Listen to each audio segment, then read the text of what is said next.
पवित्र पर्व और इस पर्व पर इस खुशियों भरे इन सबल क्षण और 2 दिवसों में होली का जो यह श्रेष्ठतम पर्व हम यहाँ गुरुधाम के पवित्र भूमि पर मनाने के लिए तत्पर हुए हैं और अब सब साधकों शिष्यों की, साधक और साधिकाओं की इस तौर पर आनंद और तन्मयता से भाग लेना, गुरु चरणों में पहुंचना, घर पर त्योहार मनाकर यहाँ पर गुरुधाम की पवित्र भूमि पर त्योहार मनाना, आप सबका मैं पूर्ण हृदय से स्वागत करता हूं कि आपने यहाँ आकर गुरुधाम की पवित्र भूमि पर इस पवित्र भूमि को और अधिक आपकी क्रियाओं के माध्यम से, आपकी आने की उपस्थिति के माध्यम से और अधिक यश, सम्मान, वैभव, कीर्ति में बढ़ोतरी हुई है और यह आप सबकी शिष्यता का फल है, आप सबकी निस्वार्थ सेवा का यह क्रिया है कि हम निरंतर गुरुधाम की पवित्र भूमि पर बड़े भाव से गुरु चरणों में, सदगुरुदेव माता के चरणों में पहुंचकर अपनी आस्था, विश्वास, समर्पण में और अधिक तीव्रता, तेजी लाकर और अधिक बढ़ोतरी लाकर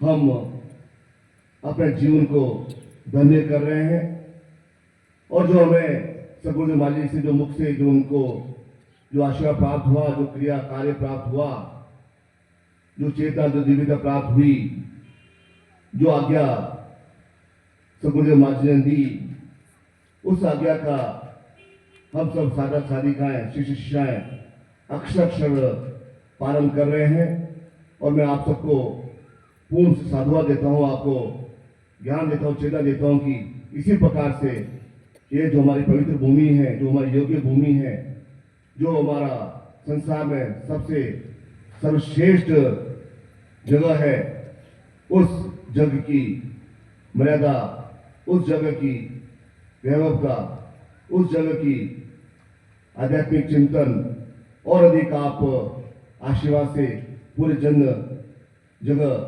संसार में फैलाएं और इसी प्रकार से एक शिष्य बनकर सदगुरु की आध्यात्मिक चेतना को, ज्ञान को प्राप्त करने के लिए तत्पर योग्य बन सकें। होली के इस महान पर्व पर आपको यही आशीर्वाद प्रदान करता हूं।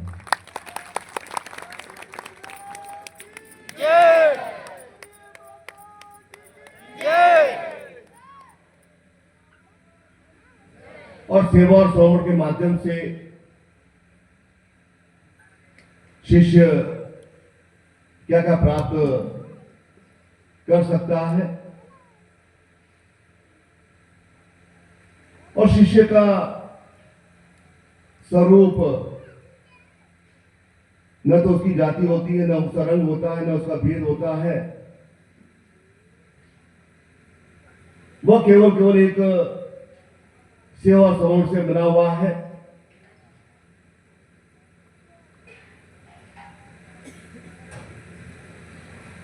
और जिस प्रकार से विज्ञान की एक सीमा होती है, विज्ञान की लिमिटेशन होती है, विज्ञान वहां तक पहुंच नहीं पाता है कि किस प्रकार से एक गाय उस चारे खाती और वह चारा उस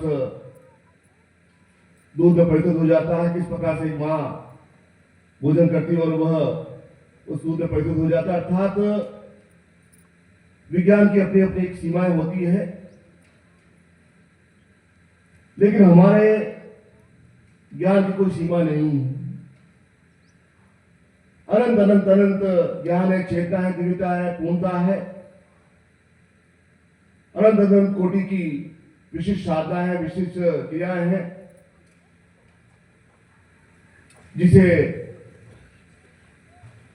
शिष्य बनकर ही उस ज्ञान चेतना को, क्रिया को प्राप्त किया जा सकता है। उसकी कोई लिमिटेशन नहीं, उसकी कोई सीमा नहीं है। और हम अपने इस युग काल में हमारा जन्म हुआ है और हम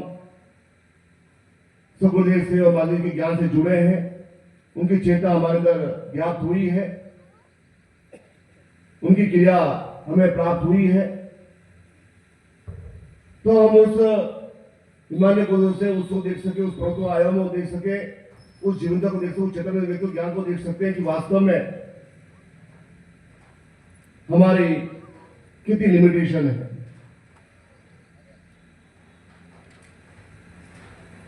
और उस चेता, ज्ञान और सिद्धि और पूर्ण प्राप्त करने के लिए उस मनुष्य देह को धारण करना पड़ता है, उस मनुष्य योनि में जन्म लेना पड़ता है, उस मनुष्य जीवन में वह क्रिया करनी पड़ती है। क्योंकि जब सातवां शिष्यों ने सदगुरु से पूछा कि आपने संन्यास भी लिया है और गृहस्थ जीवन का भी पालन किया है, तो आपको कहां ज्यादा आनंद आया है और कहां आपको, उन्होंने कहा कि संन्यास जीवन में एक ही अलग परिस्थिति, एक अलग ही क्रिया थी, अलग ही तरंग थी, और गृहस्थ जीवन में आकर मैं यही एक बच्चों खाना खिला रहा हूं, पति विवाह कर रहा हूं, अर्थात क्रिया कर रहा हूं, बच्चों पति कर रहा हूं, केवल एक जीव के निर्वाह की जो क्रिया है वह इस गृह जीवन में कर रहा हूं। और जब तक हम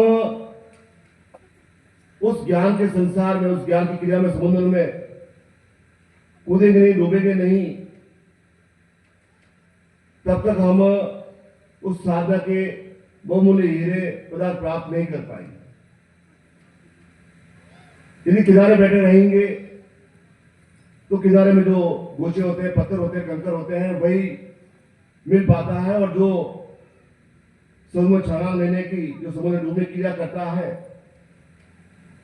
उस साधना में, उस तपस्या में, उस पूर्णता में, सगुण क्रिया में, चेतना में जो जितना जितना उतरता है उसे उतना ही प्राप्त हो पाता है। तो किनारे खड़े होने से कुछ ही प्राप्त नहीं होने वाला है। फिर हम एक जनसाधारण का अंग बन जाएंगे, जहां करोड़ करोड़ लोगों में गिनती होती है, उसी में हमारी गिनती हो जाएगी। हमारा जो जीवन का मूल उत्सव है, जीवन की मूल क्रिया है, जीवन के मूल उत्थान की जो चेतना है, वह प्राप्त नहीं हो पाए। और वह ज्ञान, वह श्रेष्ठता, वह पूर्णता एक सक्षम सदगुरु के माध्यम से जीवन में प्राप्त होता है। एक सक्षम योगी व्यक्ति के माध्यम से वह जीवन में क्रिया प्राप्त होती है। और उस मूल रस्तों को, उस आयामों को, उस पर्वतों को, उन हिमालयों को, पर्वतों को, क्रियाओं को प्राप्त करने के लिए, उन चेताओं को एक सागरिक तत्व बनाने के लिए मनुष्य जन्म लेकर उस देवता तक पहुंचने की क्रिया करने के लिए एक जीवन में एक निश्चित भाव से यात्रा करनी पड़ती है। और निरंतर निरंतर निरंतर उस प्रेरणा के माध्यम से वह यात्रा एक पूर्ण बनती है। क्योंकि प्रेरणा ही नहीं है, यह भी ज्ञात नहीं क्या प्राप्त करना है, यह भी मालूम नहीं कि किस दिशा में जाना है, क्या क्रिया करनी है, तो वो तो एक अंधकूप की भांति जीवन है, जहां जीवन दिन दिन चलता चला जाएगा और अंत में जाकर हम नरक में जाकर समाप्त हो जाएंगे। क्या इसीलिए जीवन मिला है कि हर समय हम दुर्बलहीन कमजोर बने रहें, शरीर से और मन से ऑक्सीजन चढ़ाते रहें, दवाएं लेते रहें और निश्चित बुद्धिल और कमजोर बने रहें? कब एक चुनौती भरा भाव आएगा, कब एक तत्व ज्ञान की क्रिया कि मुझे यह जीवन में इस बहुमूल्य चिंतनों को प्राप्त करना है, जो साधना है, जो सिद्धियां हैं, जो पूर्णता है, जो तपस्या है, जो योग्यता है, जो हमारे ऋषि मुनि तपस्वी योगों के पास जो क्रिया है, तत्व ज्ञान है, श्रेष्ठता है, पूर्णता दिव्यता है, ताकि इस जीवन में आध्यात्मिक चिंतन लेकर, आध्यात्मिक क्रिया लेकर मैं जीवन में सदगुरु के विनोदी क्रिया में पूर्ण रूप से आगे बढ़ सकूं। उस चेतना, उस ज्ञान को प्राप्त करने के लिए एक दृढ़ संकल्प और योग्य बन सकूं।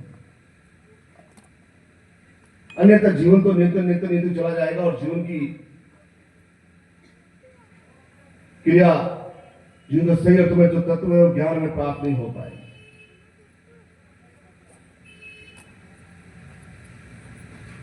इसलिए इस क्रिया के लिए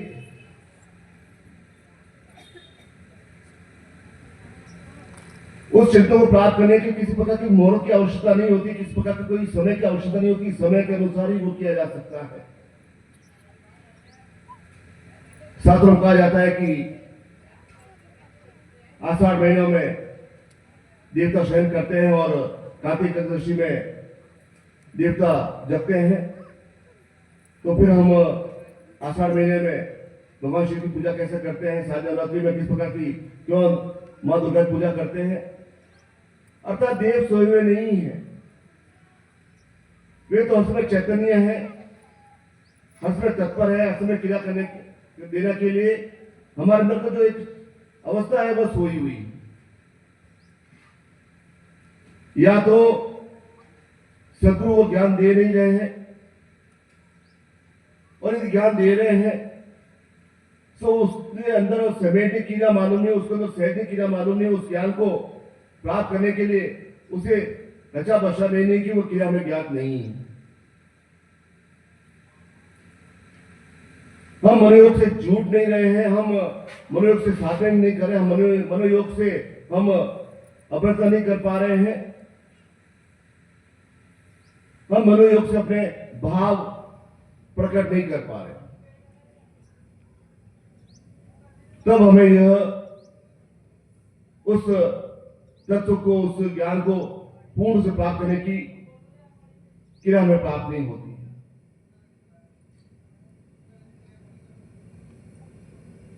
क्योंकि राम और कृष्ण, महावीर और बुद्ध और ऋषि मुनि तपस्वी योगी महर्षि जितने संसार में नाम हुआ है, वह एक सामान्य व्यक्तित्व ही थे। एक भगवान दर्शन से पढ़ने में है, एक सामान्य व्यक्तित्व के ही वे क्रियात्मक पक्ष में थे, और लेकिन वे आगे चलकर जीवन के मध्य काल में जब उन्हें चेतना प्राप्त हुई, जब ज्ञान प्राप्त हुई, दिव्यता प्राप्त हुई, पूर्णता प्राप्त हुई, तो वे चैतन्य कहलाए, महाप्रभु कहलाए, देवता कहलाए। अन्यथा एक सामान्य व्यक्तित्व के वे बच्चे बैठा तो क्या बात है, सामान्य व्यक्तित्व के वे,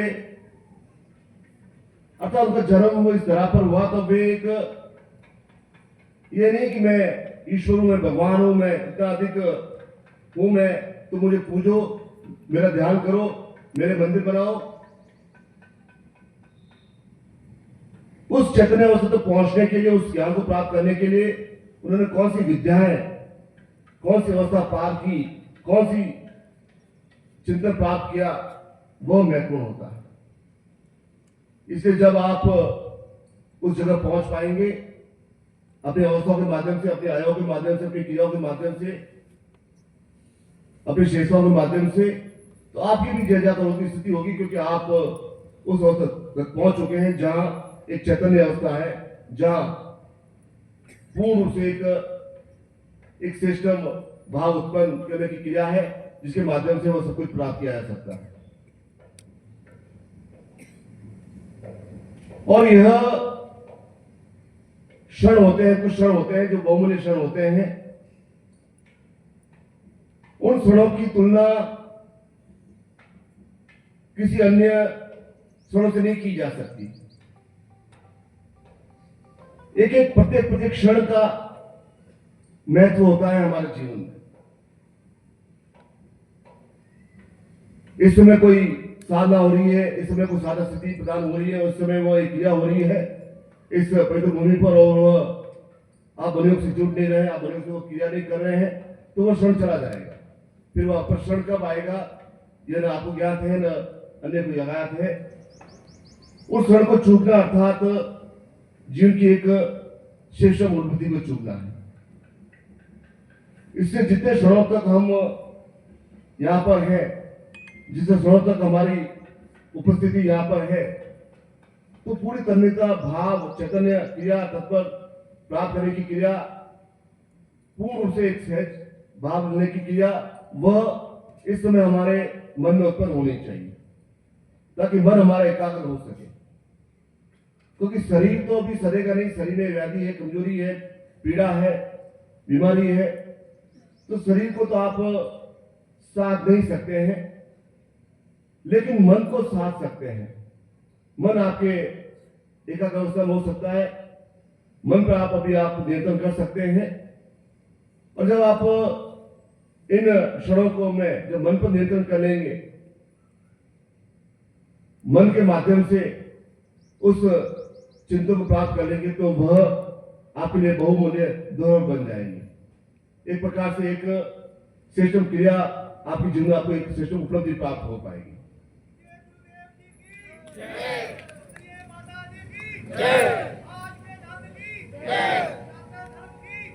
अन्यथा आप कोई और क्रिया करेंगे, और कोई चर्चा करेंगे, और कोई व्यर्थ कैसे चिंतन रखेंगे, तो जिस को प्राप्त करने आए हैं, जिस प्रेरणा को, ज्ञान को, दिव्यता को, पूर्णता को, चैतन्य क्रिया को, एक साधना को, स्थिति को जिसे प्राप्त करने आए हैं, वह प्राप्त नहीं हो पाए। फिर गुरु का दिया ही बेकार हो जाएगा, क्योंकि उस चित्त को समाप्त करने की आपके अंदर योग्यता उत्पन्न नहीं हुई, वह तत्व बोध ही प्राप्त नहीं हुआ है कि वह उस सिस्टम इन अवसरों पर, इन क्षणों पर उस तत्व ज्ञान को प्राप्त करने के लिए दृढ़ संकल्प बन सकूं। इससे जब आप यहां आए हैं, यह आपका बहुत बड़ा एक योग है कि इस योग पर आप यहां उपस्थित हुए हैं, तो पूर्ण रूप से इन 2 दिवसों में जो कुछ भी प्राप्त करना है, जो कुछ भी चिंतन प्राप्त करना है, जो भी क्रिया प्राप्त करनी है, जो भी ज्ञान प्राप्त करना है, वह इन 2 दिवसों में प्राप्त करें, क्योंकि यह क्षण वापस नहीं आ पाएंगे। इस काल की जो गणना है, इस काल का जो एक क्रिया है, इस तत्व है, वह फिर कैसा एक गणना होगी, कैसा काल होगा, कैसा योग होगा, कैसा समय होगा, वह इस समय गर्भ में है। इसलिए इन 2 दिवसों पर जो एक तांत्रिक दिवस होते हैं, जब एक साधक को, शिष्य को एक पूर्ण रूप से एक प्रमुख परावर्तन के अवस्था क्रिया के क्षण होते हैं, चेतना को, ध्यान को सिद्धि देने के क्षण ये 2 दिवस होते हैं। तो इस समय कोई भी सक्षम सदगुरु सोते नहीं, हर समय जागृत रहते हैं, हर समय वे चिंता में रहते हैं कि मुझे इन शिष्यों क्या क्या देना है, किस प्रकार कौन समय पर देना, क्या देना, क्या निरंतर उनके मन में एक चिंतन चलता रहता है कि उन 7 वर्ष शिष्यों को जो एक पूरे भाव पूर्ण से आए हैं, जो हृदय में सदगुरुदेव माता जी को और सदगुरु की गया को स्थापित करने के माध्यम से जो एक चिंतन में प्राप्त हुआ है, ये दूर दूर से आए हैं, तो कुछ न एक सिस्टम क्रिया लेकर वे अपने व्यवहार में लौट सके, ताकि उस भावना को, श्रेष्ठता का, पूर्णता का जब वे अपने इसलिए क्रिया यह क्रिया यह नहीं है कि हम सब कुछ छोड़ दें। कूदने का तात्पर्य है कि सब कुछ छोड़ दें। गर्भ सिंह का भी पालन करना है, घर बार भी देखना, संसार भी देखना है, लेकिन साथ साथ भी एक आध्यात्मिक चिंतन भी प्राप्त करना है, आध्यात्मिक क्रिया भी प्राप्त करनी है, आध्यात्मिक चिंतन प्राप्त करना, ज्ञान भी प्राप्त करना, दिव्यता भी प्राप्त करनी, श्रेष्ठता प्राप्त करनी है। उन रेशियों को, उन आयामों को, उन अवसरों को पार करना है, पूर्ण करना है, जिसके माध्यम से एक आध्यात्मिक प्रज्ञा पुरुष बन सके। इसे घर बार छोड़ने की कोई सलाह नहीं है, गृहस्थी छोड़ने की कोई सलाह नहीं है।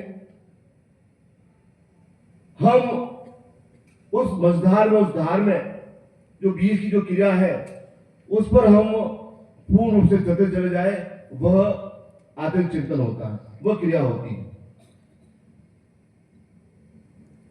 क्योंकि स्वार्थी और परमात्मी दोनों अलग क्रियाएं हैं। परमात्मा बड़ा अर्थ है कि सब कुछ छोड़ने की क्रिया, अर्थात वह, और परमात्मा के चेहरे पर कभी भी कोई खुशी, कभी दुख, कभी वेदना पीड़ा आएगी नहीं, क्योंकि वह एक जिस प्रकार साधु होता है वो गंभीर बना रहता है, वास्तव में जो साधु होता है वो गंभीर बना रहता है। उसके कितना भी बड़े खुशी का मौका है, कितना भी वेदना पीड़ा है, तो वह एक गंभीर बना रहेगा, उसके अंदर कोई हिलोरा आएगी नहीं, एक प्रश्न का भाव नहीं आएगा। और एक स्वार्थी व्यक्ति होता है जो हंस होता है, किस प्रकार से लूट खसुट करूं, किस प्रकार से यह करो, मकारी करूं, किस प्रकार विषय भाषण पढ़ा रहा हूं, वह एक स्वार्थी व्यक्ति है। तो स्वार्थी व्यक्ति भी अपने जीवन में कभी भी प्रसन्नता का भाव नहीं रखता, उल्लास का भाव नहीं रखता, किसी प्रकार का तेजस्वी का भाव नहीं रखता, किसी प्रकार से उसके जीवन में एक शुद्ध चिंतन सात्विक भाव आ नहीं सकता है, क्योंकि वह हर समय अपने जीवन में स्वार्थ की ओर देख रहा है। तो इन दोनों के बीच की जो क्रिया होती है वह गृहस्थ जीवन होता है। और गृहस्थ जीवन का पालन करना सबसे बड़ा धर्म होता है इस संसार में। और उस धर्म को पालन करना बहुत बड़ा कर्तव्य होता है कि हम गृहस्थ जीवन का एक पालन कर रहे हैं, उस धर्म को, उस कर्तव्य को निभा रहे हैं। यह क्योंकि जब तक हम धर्म का सही तुम पालन नहीं करेंगे, अर्थात गृहस्थ जीवन का सही तुम पालन नहीं करेंगे, गृहस्थ जीवन की क्रियाओं को प्राप्त नहीं करेंगे,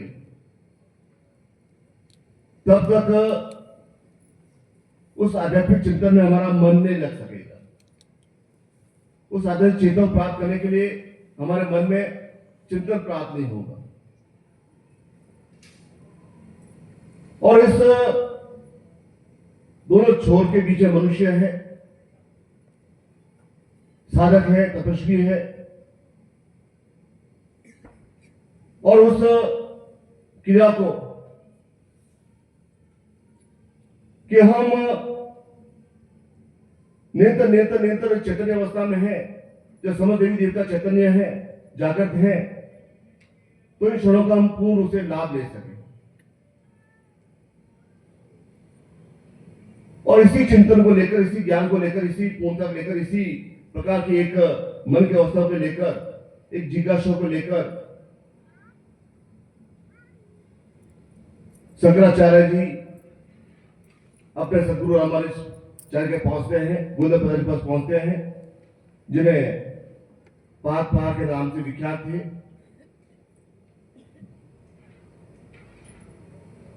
और जब वे जाते हैं, कहां ठेठ केरल का एक छोटा सा गांव, और कहां मध्य प्रदेश में नवाज करने के उनका आश्रम, इतनी लंबी यात्रा करने के पश्चात वे पहुंचते हैं।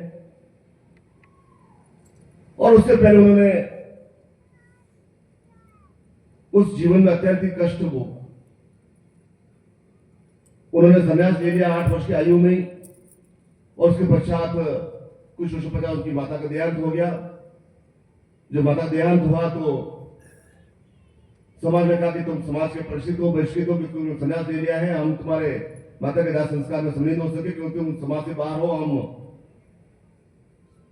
तो कितनी विधा पीड़ा हुई कि मां की लाश उठाकर उन्होंने मुखाग्नि और उन्होंने निश्चय किया कि जब तक इस समाज को मैं बदलूंगा नहीं तब तक मुझे चैन प्राप्त नहीं होगा। और उस चेतन ज्ञान को चेतन प्राप्त करने के लिए उन्होंने भगवान शिव की एक पूर्ण संयोग भाव से साधना की और भगवान शिव ने कहा कि तुम्हें जो प्राप्त करना है, तुम्हें इन सदगुरु से प्राप्ति हो सकता है, वे तुम्हें वो ज्ञान दे सकते हैं। और जब यात्रा करके उनके पास पहुंचते हैं और क्योंकि मुझे मालूम था कि इसने भगवान शिव की साधना की तपस्या की है और यह बालक एक सर्वश्रेष्ठ बालक है, इसके अंदर बहुत बड़े भाव है, चिंतन है। तो उन्होंने कहा कि तुम क्या मुझसे प्राप्त करना चाहते हो, तुम्हारी क्या पीड़ा है, तुम्हारी क्या मन की इच्छा है, तुम मुझे विस्तार से बताओ। उन्होंने कहा कि मैं संकोचवश आपके सामने बोल नहीं पा रहा हूं, लेकिन मेरी कई कई इच्छाएं हैं, क्योंकि भगवान शिव ने कहा कि तुम्हारे केवल 32 वर्ष की आयु है और 20-22 वर्ष मुझे हो चुके हैं और इन 10-12 वर्षों में पूरे भारतवर्ष में आर्यवर्त का एक पता लगाया है। मुझे आत्मवर्ष की वह धोर को पुनः स्थापन करना है और मुझे तो वो ज्ञान विद्या मुझे कैसे प्राप्त हो पाएगी, और मेरे कुछ प्रश्न है, वह प्रश्न आपके सामने रखना चाहता हूं। उन्होंने कहा कि पहला प्रश्न है कि क्या मनुष्य जीवन में जब मनुष्य जीवन प्राप्त होता है तो वह क्या जिस प्रकार से सर्प एक कायाकल्प कर लेता है, अपनी पुरानी केचुल को उतारकर एक नवीन त्वचा धारण कर लेता है, क्या मनुष्य जीवन में ऐसा संभव है? जिस प्रकार से भगवान शिव के ऊपर नाग है, शेषनाग पर भगवान विष्णु लेटे हुए हैं, और जब एक सर्प ऐसा कर सकता है तो क्या मनुष्य अपने जीवन में ऐसा कर सकता है कि वह वृद्धावस्था को दूर दूर धकेल सके, पूर्ण से पे कायाकल्प कर सके? तो भगवान बुद्ध ने कहा कि ऐसा संभव है। बड़ा आश्चर्य हुआ कि दूसरा कहा कि मैं क्या सारे वेद पुराण उपनिषद काम का तो मैं इन पढ़ता रहूंगा, इतनी आयु नहीं है, और इतनी आयु भी होती तो मैं इन सबको पूर्ण नहीं पढ़ पाता। क्या ऐसी कोई विधि है, ऐसा कोई ज्ञान है, ऐसी कोई चेतना है, कोई सिद्धि है कि वह सब कुछ मुझे कंठस्थ प्राप्त हो जाए और मैं जब भी चाहूं उस वेद का, उस पुराण का, उस उपनिषद का जब श्लोक बोलना चाहूं तो मैं अपने श्लोक से मुक्ति होकर वो श्लोक को बोल सकूं? क्या कैसी कोई ऐसा विधता ज्ञान है कि वह सारा ज्ञान है मेरे अंदर समेट सके और वह ज्ञान में प्राप्त कर सकूं? मुझे क्या ऐसा संभव है? तीसरा क्या मैं अद्वितीय वक्ता बन सकता हूं कि मैं जब बोलूं तो सामने वाला समझ हो जाए, एक चेतन अवस्था पहुंच जाए, एकदम से एक कितरसूल बन जाए और मैं अद्वितीय वक्ता मुझे समझ कर मैं उस हजारों सिद्धियों को, हजारों ज्ञान को, हजारों रेखाओं में उसमें प्रवेश कर सकूं? क्या ऐसा कुछ संभव है? उनका ऐसा संभव है? चौथा प्रश्न उन्होंने कहा कि क्या मैं उस संभोग की क्रिया के माध्यम से मेरे अंदर ऐसा एक तेज हो, ऐसा कि मैं जो कुछ भी बोलूं वह सत्य हो सके, जो कुछ मैं श्राप दूं चाहे सत्य से क्रिया करूं वह शत्रुपात हो सके? क्या ऐसा कुछ संभव है? और उन्होंने कहा कि छठा, मैं संकोच वास्तव में बोल नहीं पा रहा हूं और मुझे नहीं लगता कि इस संसार में ऐसा संभव हो सकेगा कि क्या एक मनुष्य एक अंगुष्ठ भाव में प्रतीत होकर क्या समस्त लोगों की यात्रा कर सकता है? क्या मैं अपनी आंखों से माध्यम से यह देवलोक, कैलाश लोक, इंद्र लोक, हजार लोग हैं जहाँ ऋषि मुनि तपस्वी योगी कर रहे हैं, जहाँ ब्रह्मा ने अपने मुख के उद्घोष किया मैं उन्हें अपनी आंखों से देख सकता हूँ? क्या मनुष्य में क्षमता प्राप्त हो सकती है कि वह एक अंगुष्ठ बात को अपना क्रिया करके वह अपनी चेतना की अवस्था के पहुंचने के माध्यम से वह समस्त आयामों को देख सके?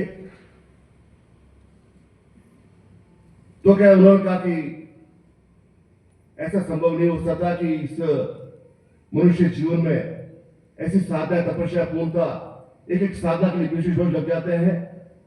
मेरे सामने जो साधु संत बैठे हैं वह कई वर्षों साधना कर रहे हैं, कई तपस्या कर रहे हैं, उन्हें एक भी अभी तक एक स्थिति प्राप्त हुई और उस स्थितियों को प्राप्त कले से महान ज्ञानी बन गए और तुमने केवल केवल इस छोटी अवस्था में 6 ज्ञान को प्राप्त करने की चेष्टा की है।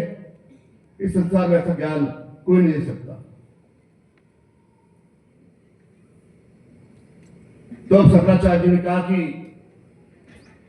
मैं जानता हूं कि आप मुझे वो ज्ञान के अंदर आपके ध्यान में क्षमता है, इसलिए मैंने भगवान शिव की साधना की। और भगवान शिव ने कहा कि माना तो एक ही वरदान मांगना, इन सबको मांगना,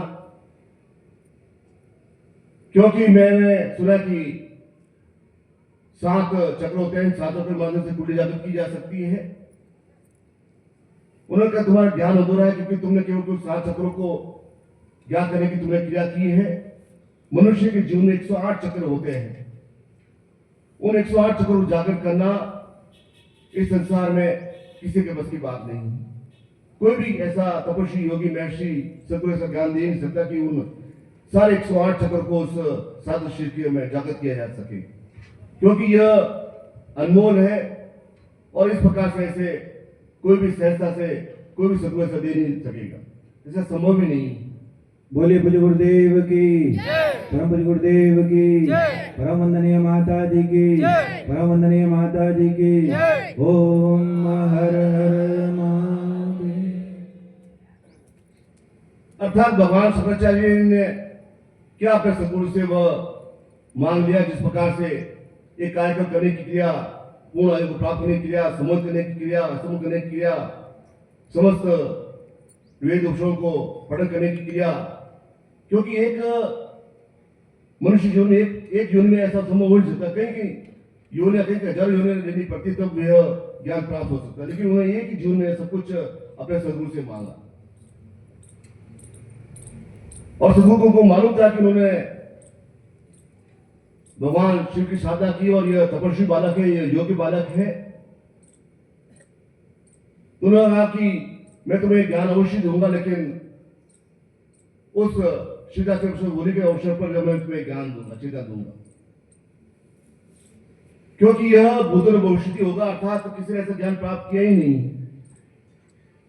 कोई भी आने वाला सदगुरु ऐसा ज्ञान शिष्य नहीं दे सकता, क्योंकि उस शिष्य में इतनी तीव्रता होगी नहीं, उसकी योग्यता होगी नहीं, उतनी किनकी क्रिया होगी नहीं, उनका एक भाव उत्पन्न होगा नहीं, वह सदगुरु से सब कुछ दे सके। क्योंकि आने वाला समय, आने वाला काल, आने वाला ऐसा कुछ ऐसा होगा कि वह मनुष्य एक प्रकार से एक अपने गौ में, अभिमान में, अपने अलग गणों क्रियाओं के अलग दानों में से वह निरंतर अपने जीवन की उन्नति करता रहेगा। और वैसा चिंतन, ऐसा शुद्ध सात्विक उसका क्रिया होगी नहीं कि वह ज्ञान को ग्रहण करने के लिए वह योग्य बन सके। और भगवान शंकर ने अपने शंकर भाष्य लिखा। उस शंकर भाष्य में उन्होंने इस धरती पर एक आदर्श की स्थापना की और चारों दिशाओं में इस आदर्श की स्थापना के माध्यम से संधर्म की स्थापना की। अर्थात कितना एक अद्भुत ज्ञान उन्होंने अपने सदगुरु से प्राप्त किया, कितनी चेतना उन्होंने प्राप्त की कि इस अल्प आयु में ही, केवल 32 वर्ष की आयु में ही पूरे संसार को दिखा दिया कि सनातन धर्म क्या है, आयुर्वेद की धरती क्या है। जो उनके हजार ऋषियों का काल जो किया थी वह उन्होंने स्थापित किया केवल 32 वर्ष की आयु में। इसलिए आयु, हम लंबी आयु पाना, बड़ी आयु पाना, दीर्घायु बनना, उनको ज्ञात था कि मैं दीर्घायु बन सकता हूं, मैं जब मैंने पूर्ण आयु प्राप्त किया अपने सदगुरु से कर सकता हूं। लेकिन उन्होंने वो एक काल चक्र उन्होंने पूरा किया कि इस समय मेरी आयु 32 वर्ष है और उसके पश्चात मैं किसी अन्य लोग को जाकर, किसी अन्य केवल जाकर मैं ज्ञान दूंगा, चेता दूंगा। मेरी इस धरती पर इतनी निश्चित क्रिया है और उस क्रिया को मैं उसे पूर्ण करके रहूंगा। इसलिए यह नहीं कि हम 80 वर्ष की आयु में ज्ञान प्राप्त करें, 70 वर्ष की आयु में ज्ञान करें, 60 वर्ष की आयु प्राप्त ज्ञान प्राप्त करें। जिस समय हमारे अंदर वह भाव हो जाएगा, चेतना तो हो जाएगी, ज्ञान प्राप्त हो जाएगा, क्रिया प्राप्त हो जाएगी, जिस समय हम एक सक्षम योगी शिष्य बन जाएंगे, तब सदगुरु हमें पूर्ण से वह ज्ञान हमें अंदर आप्राप्त कर देंगे। जो थे हमारे अंदर उस चेता को जागृत करने की, उस क्रिया पर जागृत करने की, उस शिष्यता के एक उच्चतम भाव पाश्चात तक पहुंचने की। जब तक पराकाष्ठा नहीं पहुंचेगी शिष्यता की, तब तक वह हमें प्राप्त नहीं होगा। क्योंकि संसार में शेर बनने के लिए, शेर बनने के लिए प्रयास करना पड़ता है, औकार बनी पड़ती, दहाड़ भरना करना पड़ता है और छलांग लगानी पड़ती है, तो छलांग लगाकर वह हाथी का सिर फाड़ सकता है। शियार नहीं कर सकते ऐसा। शियार केवल केवल अपने दुबक के रहते हैं, झुंड में रहते हैं और वे शियार डरपोक होते हैं, एक थोड़ी दहाड़ सुनकर वह भाग जाते हैं। शेर अपने जंगल में एक प्रकार से, एक शेर के अंदर इतना बल होता है कि उसको दाढ़ से ही वह सारा जंगल हिल जाता है।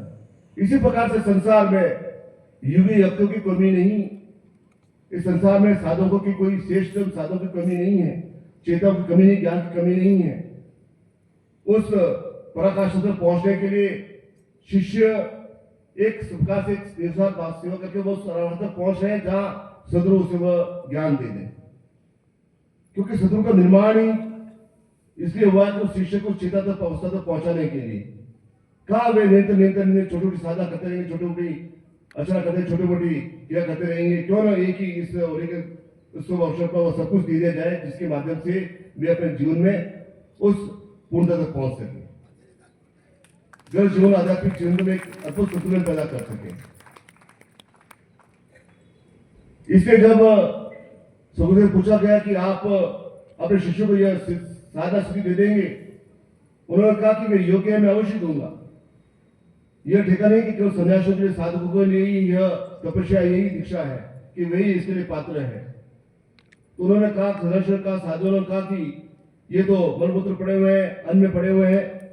उन्होंने कहा कि मैं मत से प्राण में कोष पर प्रतिष्ठित कर दूंगा, जहां इनके अंदर किसी प्रकार कोई व्याधि नहीं रहे, किसी प्रकार कमजोरी नहीं रहे, किसी प्रकार न्यूनता नहीं रहे, उन प्राण में कोष में स्थापित करने के बाद वे इस लायक बन जाए कि मैं उन्हें ज्ञान दे सकूं। और प्रत्येक, उन्होंने कहा कि प्रत्येक शिष्य को जो उस पराकाष्ठ तक पहुंचा, शिष्य की अवस्था तक पहुंचा है, मैं उसे ज्ञान अवश्य दूंगा, ताकि वे संसार में भटके नहीं, वे संसार की सांसारिक क्रियाओं में अपना समय व्यर्थ नहीं करें, संसार के प्रलोभनों में वे अपना समय व्यर्थ नहीं करें। इसलिए जब शिष्य की परीक्षा तक पहुंचता है, तब जो गुरु से जो उसे प्राप्त होता है वो उसे बिल्कुल सत्य लगता है। वो जानता है कि जो सदगुरु से मुख से हो रहा है वह बिल्कुल सत्य है।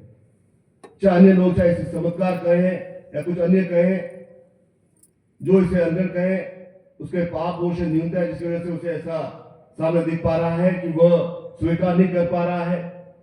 चाहे वह पाप दोष किसी रूप में हो, चाहे वह संबंधी रूप में हो, चाहे परिवार के रूप में हो, चाहे वह अन्य समाज रूप में हो। जब पाप दोष आते हैं, जब उसकी आंखों में पता चल जाता है, तो वह इन सबको एक चमत्कार समझ लग जाता है, सबको वह गले में जाता है। यह उस शिष्य के ऊपर देखने की क्रिया है कि वह जानता है कि जो गुरु से जो प्राप्त हो रहा है वह बिल्कुल सत्य है, सत्य है, सत्य है, सत्य रहेगा।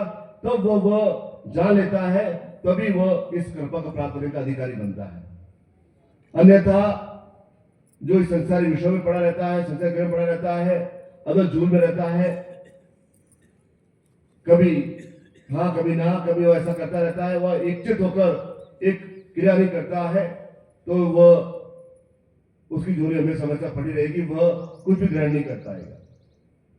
इसलिए जो शिष्यता के अभूषण लवलाभ है, पूर्ण से सदगुरु क्रियाओं में लीन है, पूर्ण से अपने आप में डूबे हुए हैं, उन्हीं के लिए वह ज्ञान है, चेतना है, उन्हीं के लिए वह सब कुछ है। तो इस शेषम अवसर पर, पूर्ण अवसर पर, क्योंकि मनुष्य केवल यही ज्ञात है कि वह 7 चक्र स्थापित कर दीजिए, इस पर कर दीजिए, और हजारों लाखों लोगों ने ऐसे पूरी जागृत करने की क्रिया कर दी। वह एक प्रकार से गलत सोचे, इस प्रकार से कल्याण नहीं हो सकता। पूरे 108 चक्रों को जब सदगुरु जागृत करे, तब उसके अंदर वह परमहंस की अवस्था आती है, तब वह शिष्यता की और अधिक क्रिया में चितावस्था पहुंचता है, तब वह उसे वह सब कुछ प्राप्त होता है जो संसार के लिए उसे उपयोगी है, कि वह शाब्दिक व्यवस्था आ सके, वह अपना खतरा स्वयं भरा कर सके, वह अद्वितीय वक्ता समूहित कर सके, वह वाक से सिद्ध हो सके, कर्म सिद्ध हो सके, उसी में आलस्य, प्रमाद, क्रोध सब कुछ समाप्त हो सके, और वह अपने आप में एक शिष्यतम, एक साधु बनकर श्रेष्ठतम क्रिया लेकर वह एक जीवन आगे बढ़ सके। ऐसे ही आप सबको पूर्ण सदस्य आशा प्रदान करता हूं और आपकी जीवन की मंगल कामना करता हूं। बोलिए पूज्य गुरुदेव की, परम पूज्य गुरुदेव की, परम वंदनीय माता जी की, परम वंदनीय माता जी की। ओम हर हर महादेव। खड़े हो जाएं आप सब, कार्यकर्ता आ जाएंगे मंच के पास। बोलिए पूज्य गुरुदेव की, परम पूज्य गुरुदेव की, परम वंदनीय माता जी की, परम वंदनीय माता जी की।